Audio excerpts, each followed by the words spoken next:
Hindu ආගමේ තමයි පින්වතුනි දෙවියෝ වෙනුවෙන් පහන් පත්තු කරන්නේ. අපේ සීහල මිනිස්සු පහන පත්තු කළේ බුදුහාඳුරන්ට දෙවියෝ වෙනුවෙන්.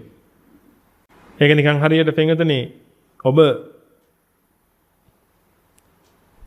ඔබගේ ඉන්න දසි දස්සන්වත් පාවිච්චි කරගෙන දානයක් දෙනවා වගේ. එයා එකතු වෙලා දානයක් දෙනවා. ඔබ සිහි කරලා. ඔබ වෙනුවෙන්. එතකොට ඔබ ඒක දැකලා හිත පහදව ගන්නවා. ඒකෙන් ඔබට ලොකු පිනක් සිද්ධ වෙනවා. සමහරවිට ඔබට ඇවිදලා ඒක කරන්න බෑ. මොකද ඔබ ඉන්නේ වෙන තලයක. දෙවියෝ ඉන්නේ වෙන තලයක. දෙවියන්ට ඇවිදලා පහනක් පත්තු කරලා යන්න බෑ උතන. නමුත් ඒ දෙවියෝ වෙනුවෙන් පහනක් පත්තු කරනකොට පින්වතුනි ඒ දෙවියන්ට පුළුවන් ඒක දැකලා සතුටු වෙන්න අනුමෝදන් වෙන්න. මොකද තමන් පත්තු කරපු පහන.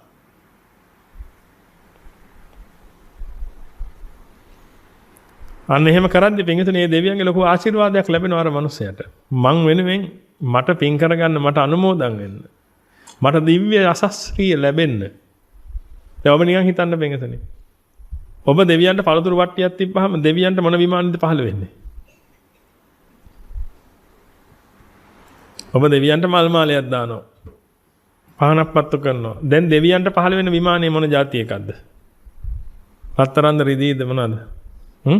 මොකක් පහළ වෙනවද? මොකක් පහළ වෙන්නේ නැහැ. කිතෝ විමානයක් දෙවියන්ට පහළ වෙන්නේ නැහැ පින්වත. මොකද දෙවියෝ නෙමෙයි මේ පින කරන්නේ. දෙවියන්ගේ හිත නෙමෙයි ඒකට සතුටු වෙන්නේ. ඔබගේ හිත. මොකද ඔබ දෙවියන්ට යමක් දුන්නා කියලා එහෙම එකක් වෙනවා. නමුත් පින්වතනි ඔබට පුළුවන් නම් ඒ දෙවියන්ගේ නාමයෙන් පිනක් කරන්න. කිරියම්මගේ දානය කියලා කියන්නේ එහෙම එකක් පින්වත. කිරියම්මා වරුන්ට දන් දෙන ක්‍රමයක් තියෙනවා පින්වතුනි පත්තිනි මෑණියන්ට පින් අනුමෝදන් කරගන්න. ඒක පත්තිනි මෑණියන්ට පින් අනුමෝදන් කරන්න පත්තිනි මෑණියන්ගේ නාමයෙන් කාටද දෙන්නේ? කිරියම්මා වරුන්ට කිරි දෙන අම්මා වරුන්ට පින්වතුනි. ඊළඟ අපේ සංස්කෘතියේ තියෙනවා පින්වතුනි දෙවියන්ගේ දානය කියලා එකක්. ඒක දෙවියන්ගේ දානය කියලා පින්වතුනි ගමේ ඉන්න මිනිස්සු ඔක්කොටම දානයක් දෙනවා. ඒක දෙවියන්ගේ දානය පින්වතුනි. ඒකේ පළමු කොටස භාග්‍යවතුන් වහන්සේට පූජා කළා. ඒක දෙවෙනි කොටස පින්වතුනි දෙවියන්ට පූජා කළා. හැබැයි මේක දෙවියන්ගේ කොටස. දෙවියන්ගේ දානේ. දෙවියන්ගේ නාමයට ඒක දෙන්නේ. එතකොට දෙවියන්ගේ නාමයෙන් එතන ආපු මිනිස්සු ඔක්කොම ඒ දානේ ගන්නවා පින්වතුනි වාඩි වෙලා ඉඳගෙන. එතන කවුද ඒ දානේ දෙන්නේ? දෙවියෝ. නමුත් දෙවියන්ට මනුස්ස ලෝකෙට බහැලා ඕක කරන්න බැරි නිසා පින්වතුනි දෙවියෝ වෙනුවෙන්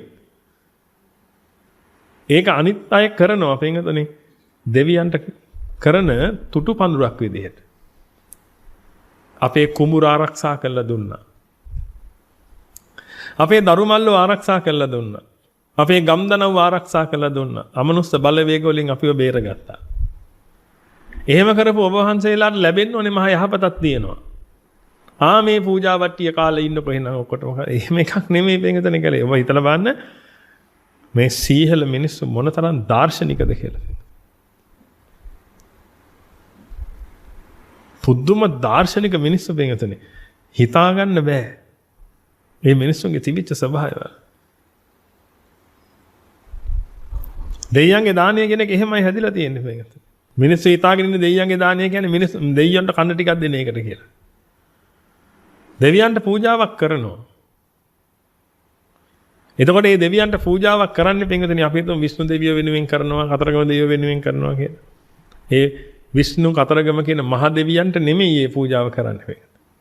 ඒ දෙවියන්ගේ නාමයෙන් පින්වතුනි ඒ දෙවියෝ ගාව ඉන්න පරිවාර සේනාවක් ඉන්නවන්නේ ඒ අයට තමයි පින්වතුනි අර දෙවෙනි කොටස පූජා කරන්නේ. ඒ අයත් යැපෙනවා ඒකෙන්. විශේෂයෙන් පුණ්‍යවන්ත ගන්ධබ්බ පිරිස්. ඒ අයත් යැපෙනවා ඒකෙන්. ඒක තුන්වෙනි කොටස විදිහට පින්වතුනි ගමේම ඉන්න සමහර ගම් 7ක ඉන්න මිනිසුන්ට එන්න කියලා ඒ මිනිසුන්ටත් ඒ දානේ දෙනවා. ඒ දීලා මිනිසුන්ට කියන්නේ අපිට පින් දීලා යන්න කියලාද? කාට පින් දීලා යන්න කියලාද කියන්නේ? දෙවියන්ට පින් දෙන්න කියලා කියන්නේ මේක වළඳලා ඉවර වෙලා. එතකොට දෙවියෝ විසින් කරපු දෙයක්. දෙවියෝ තමයි මේ දානේ දුන්නේ හැමෝටම. මොකද දෙවියන්ට අයිති කොටසෙන් තමයි මේ දානේ දෙන්නේ පින්වත. කුමුරේ අස්වැන්න ගත්තට පස්සේ ඒකේ පළවෙනි කොටස කාටද? භාග්‍යවතුන් වහන්සේට බුද්ධ ශාසනයට. ඒක වෙන් කළා. ඒක දෙවෙනි කොටස දෙවියන්ට.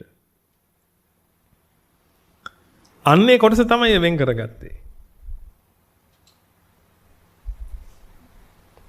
ඒ හරි බලවත් වෙන්ගත. ඒකයි අහන්නේ ඔබට දෙයියන්ගේ හාල් කැවිලාද කියලා.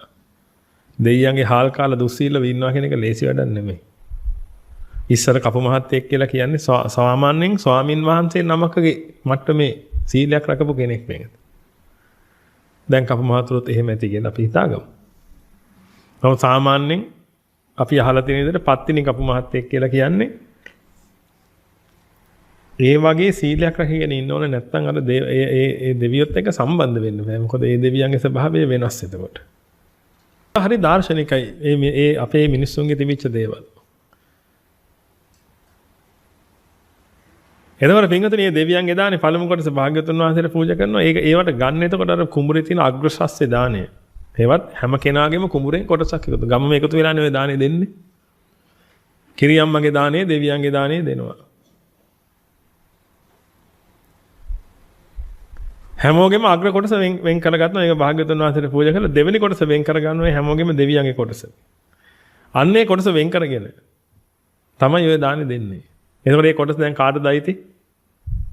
ඒක අයිති දෙවියන්ට. හැබැයි දැන් දෙවියන්ට ඇවිදලා දැන් මේක කරලා දෙන්න බෑනේ. ඒක නිසා දෙවියෝ වෙනුවෙන් පින්වතුනි මේ දානේ සකස් කරනවා. දෙවියන්ගේ දූතයෝ දැන් මේ ඔක්කොම. දෙවියන්ට පින් ගන්න දෙවියන්ගේ කොටසෙන් තමයි මේ දානේ දෙන්නේ. ඒක දෙවියන්ට අයිති. ඒක මනුස්සයට කන්න අයිතියක් නැහැ.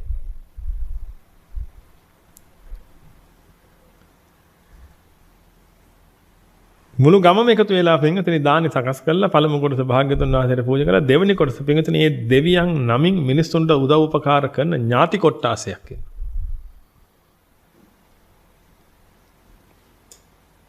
ඒ අය ගන්ධබ්බ කොට්ටාසයක් වෙනවා. ඒ අය දේවතා මට්ටමට බොහොම ශාස්ත්‍රීය ගන්ධබ්බ පිරිස් වෙනවා. ඒ අය තමයි උදව් කරන්නේ. කවුරු හරි කියන්න පුළුවන් විශ්ව දෙවියෝ අර ඉන්දියාවේ තිරුපතියෙත් ඉන්නවා. මේත් ඉන්න ඔය බොරු කතා එහෙම කියන්න හොලුවා. මේකයි අට නැති දිවනේ මේකත්. ඒක නිසා මොකද කරන්නේ? ඉතින් ඔය කතා කරා. ගොඩක් මිනිස්සු කතා කරන්නේ පින්වතුනි කතා කරන්න දෙයක් තියෙන හින්දා නෙමෙයිනේ. කතා කරන්න ඕනේ නිසා.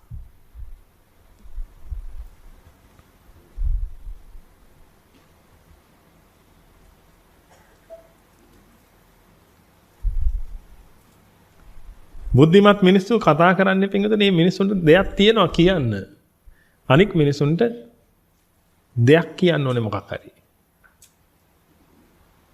ඒකයි ක්‍රමේ. ඒක නිසා පින්වතුනි මේවා දන්නේ නැහැ. මේවා ගැන අධ්‍යයනය කරන්නේ නැහැ. ඔහේ කටට එනේවා කියලා දානවා. නැත්නම් මේක ඇත්ත කතාව උතන තියෙන්නේ පින්වතුනි. දෙවියන්ගේ රැකවරණය මිනිස්සුන්ට ලැබෙන්නේ එහෙමයි. විෂ්ණු දෙවියෝ කියන මහා බල සම්පන්න දෙවියා හා සම්බන්ධ වෙච්ච ලොකු පිරිසක් ඉන්නවා. ඒක නිකන් හරියට අපේ රටේ ඉන්න ජනාධිපතිතුමා හා සම්බන්ධ ඉන්න පාර්ලිමේන්තුවේ පිරිස් වගේ. එහෙම ලොකු පිරිසක් ඉන්නවා. ඒක යටම ඉන්න කොට්ටාසේ තමයි පින්වතුනි හැමදෙස්සෙම උදව් කරන්නේ. ඉතින් අපිට උදව් කරන්නේ අපේ ග්‍රාම සේවක මහත්තයා.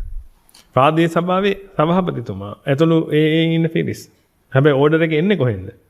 උඩින්. අන්න ඒ වගේ ක්‍රමයක් තියෙනවා. ඉතින් අපේ පාර හදලා දුන්නාට පස්සේ අපි ගිහලා ජනාධිපතිතුමාට කේක් ගෙඩියක් දීලා යන්නේ නැහැ. අපි මොකද කරන්නේ? අපි ගිහලා ඒ උදව් කරපු ඒ යට ඉන්න පිරිසට තමයි කේක් ගෙඩියක් දෙන්නේ. අන්න ඒ වගේ එකක්.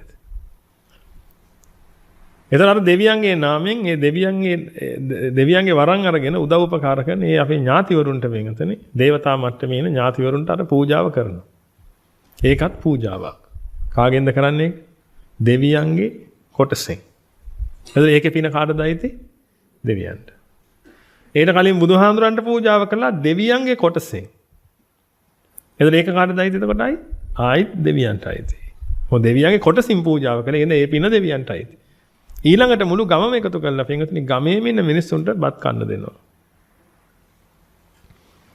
මිනිස්සෙකුට දානයක් පූජා කරගන්න හම්බ වෙනවා කියලා කියන්නේ මහා පිනක් වෙච්චි සිල්වතෙකුට දානයක් දීලා රහතන් වහන්සේකට දානයක් දීලා ඔහොම යන ගමන කොච්චර පින්වන්තයක්ද කියලා හිතලා බලන්න. එතකොට පින්වතුනි අර යටම තියෙන දාන සාමාන්‍ය මිනිස්සු ඔක්කොටම එන්න කියලා පින්වතුනි ඒ මිනිසුන්ට දානෙ දෙනවා. ඉතින් ඔය අතරතුර සෝතාපන්න ආර්ය ශ්‍රාවකයෝ ආදි වශයෙන් උතුම් පිරිසුත් පින්වතුනි සම්බන්ධ වෙනවා. ගිහි පිරිස්.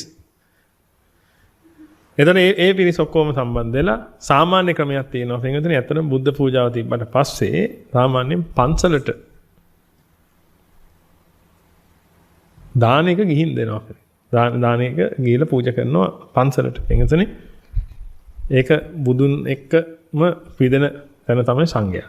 ඊට පස්සේ තමයි අර දෙවියන්ගේ කොටස දෙවියෝ වෙනුවෙන් පූජාව තියන්නේ. එහෙම කළා මිනිසුන්ටත් කන්න දීලා පින්වතුනි ඊට පස්සේ ඒ ඔක්කොම පින් අර හාල් වල අයිතිකාරයාට අනුමෝදන් කරනවා. කවුද අයිතිකාරයා? දෙවියෝ. අන්න ඒක අනුමෝදන් වෙද්දී පින්වතුනි ඒ දෙවියන්ට මහා සතුටක් ඇති වෙනවා. මං වෙනුවෙන් මේ මිනිස්සු දන් දුන්නා. මං වෙනුවෙන් මගේ කොටසින් මේ දන් දුන්නේ කියලා ඒ ප්‍රීතියක් ඇති වෙද්දී පින්වතුනි අන්නේ දෙවියන්ට විමාන පහළ වෙනවා. ඉරිදිය පහළ වෙනවා, දීප්තිය පහළ වෙනවා, බලයේ වර්ණයේ මේව ඔක්කොම වැඩි වෙනවා පින්වතුනි. ඒ කෙනාට. ඒ දෙවියන්ට. අන්න ඒක වැඩි වෙනකොට පින්වතුනි මේ දෙවියෝ අප්‍රමාණ සතුටටපත් වෙලා අර ඉන්න මිනිසුන්ට ආශිර්වාද කරනවා.